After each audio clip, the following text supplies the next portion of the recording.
መጀመሪያ ራስን ለአምልኮት ማስገዛት የትውልድን ኃይልና በትውልድ ውስጥ ያለውን ችግር ለመረዳት ጥሩ ድል የምታገኘው መንበርከክን የሚለምድ ህሊና ሲኖር ነው። ዕውቀትም የሚገባህ ማስተዋልህንም ሰማያዊ የምታደርገው መንፈሳዊ ጥበብንም ለመረዳት ውስጣዊ ህይወትንና የመንፈስ ቅዱስ ጥበቃንም ለማግኘት የእግዚአብሔርንም ጥበብ ለመረዳት መንበርከክ አስፈላጊ ነገር ነው። ያልተንበረከከ ትውልድ እየሞተ ይንበረከካል፣ አቅም እያጣ ይንበረከካል፣ በመናፍስት ይንበረከካል፣ በተንኮል ይንበረከካል፣ በግፍ ይንበረከካል።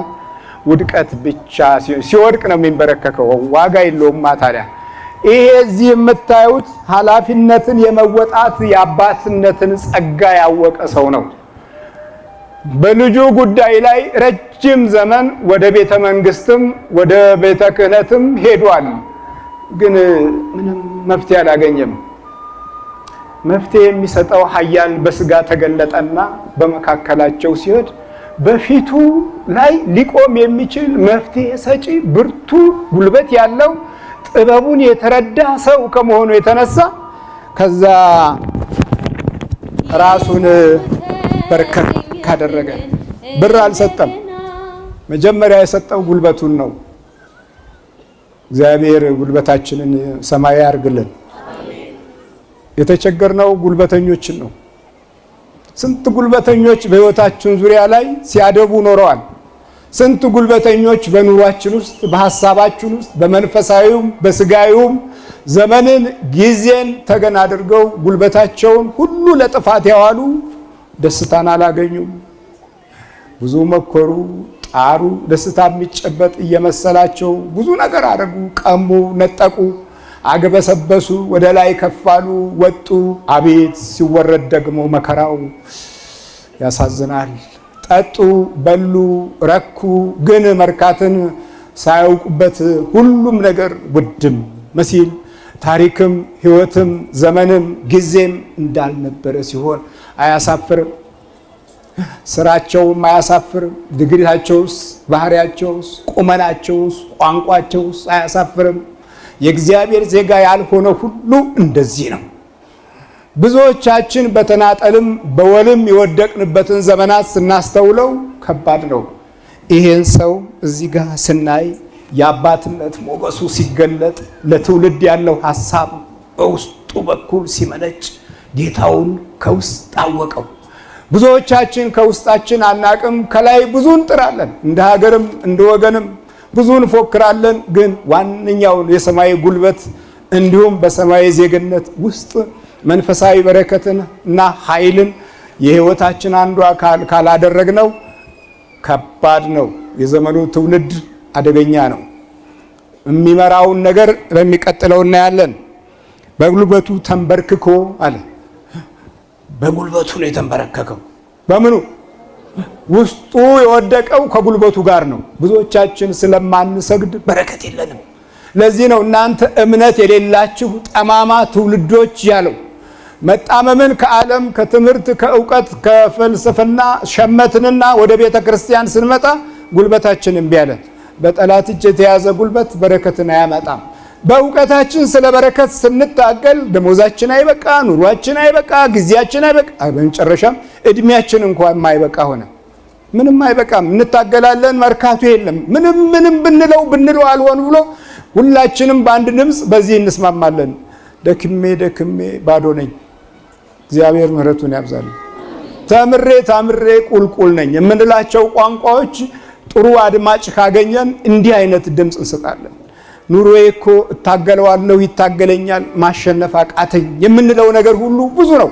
ለዚህ ምንድነው በእምነት ያለውን ዋጋ ለመጨበጥ አቅማችንን ለእግዚአብሔር ጉልበታችንን ለሰማይ አምላክ ዝቅ ለማድረግ ድል ስላላገኘን የዕለት አስተብርኮትና አምልኮት ስለማይገለጽብን በረከታችንን ዲያብሎስ ሰላቢው፣ ምቀኛው፣ ተንኮለኛው ከዓይናችንም ከልቦናችንም ከድላችንም እየተነሳ ሙልጭ አደረገብን።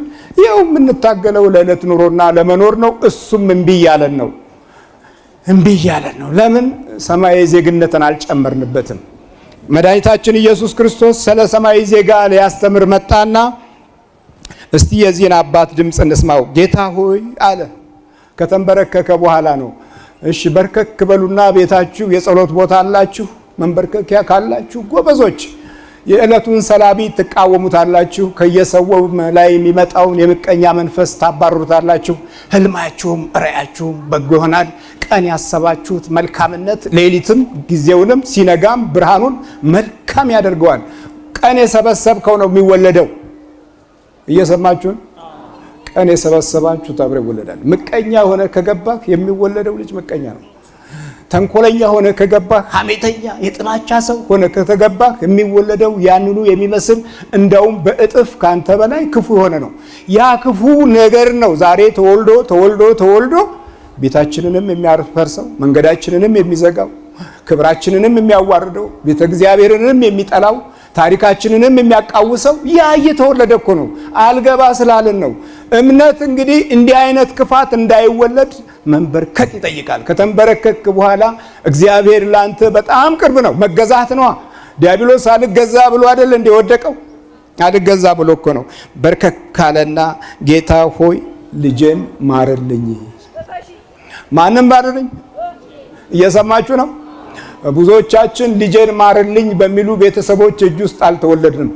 ስንወለድ የጫማ የልብስ ምናምን ተባለና ወደ ትምህርት ቤት ሄደ። ትምህርት ቤት ደግሞ የነጭ ፎርሙላ ነው፣ የዛኛው ዓለም ፎርሙላ ነው። እነዛ ደግሞ የተካኑበት የመናፍስት ደባ አለ። ትውልድን በጠቅላላው ህዝብን የማደንዘዝ ዕውቀት ይሰጡሃል። ለቴክኖሎጂ የሚመች አስተሳሰብም እንዳይኖርህ ኢኮኖሚውን ያጥሩብሃል። ከውስጥ የራስን ደግሞ ክፉ ትውልድ ክፋት እያስተማሩ ምቀኝነትን እንድትለምደው ያደርጋሉ። የመንፈስ ቅዱስ ጥበብና የማስተዋል ጸጋ ይለያል። ወደ ቤተ ክርስቲያን ስትመጣ እንደዚህ ግሪሳ ብቻ ነው እንጂ የምንሆነው በበረከቱ በኩል አልፈን ቁመናችንን ታሪካዊ የማድረግና በጸጋ ውስጥ አልፈን ትውልድን የማዳን ምዕራፍ ላይ ብዙ ዘግይተናል። እውነቴን ነው የምላችሁ፣ ብዙ ዘግይተናል። ይህንን ጉዳይ በደንብ ስናስተውለው ከሁለት ሶስት መሪዎቻችንን ዘመን ስናስብ በምን አይነት ጊዜ የተወለዱ ናቸው ይህን ዘመን ያመጡት ብለን ስናይ አባቶች አልተንበረከኩም። ልጆቻችንን ማሩልኝ አላሉ። ሂድ ተማር። ምን ተማርክ? ባዮሎጂ። ምን ተማርክ? ኬሚስትሪ። ምን ተማርክ? ፊዚክስ። ከዛ ራሱ ፊዚክስ ነው ሰውየው። ምንም በእውቀቱም ያን ያህል ደረጃ ውስጥ ገብቶ ለታሪክም ለወገንም የሚመች እድልን እንዳያገኝ አወሳስበው አለካክፈው አወናብደው ምን አድርገው አቀሳስረው ትንሽ ያውቅ ያለው ካለም ደብዛው ይጠፋል። የመከራ ልጆች ጌታ ፊት ተንበርክኮ ልጄን ማርልኝ አለው። ማርልኝ በቃ። አዲሱ ትውልድ እንዲህ ይያዛል። በአዲስ ኪዳን አይደለም ክርስቶስ የመጣው። ከክርስቶስ ሲመጣ ያገኘው ትውልድ በክፉ የተያዘ ነው። ደግሞ ክፉም ሲሰጥ ያንኑ የያዘውን ነው የሚሰጠውን ነገር እስቲ እንመልከት። ልጄን ማርልኝ በጨረቃ እየተነሳበት ክፉኛ ይሰቃያል። በጨረቃ ነው የሚነሳበት። ሰይጣን ጊዜ ያለው